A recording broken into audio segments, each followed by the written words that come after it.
la dépendance à l'alcool, on disait qu'il n'y a pas de barème.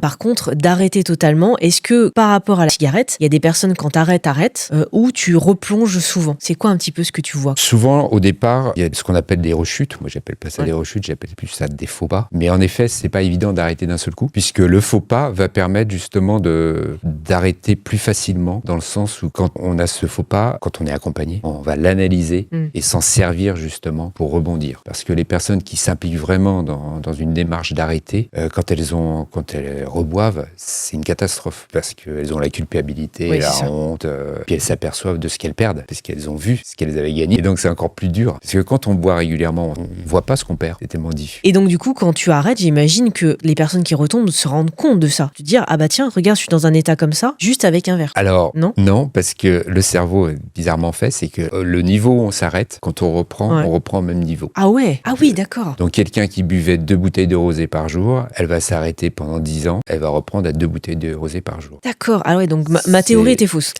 Finalement, c'est que mon niveau est à toujours à un verre, quoi. Voilà, c'est comme si tu descendais du bus et tu reprends le bus au même endroit, quoi.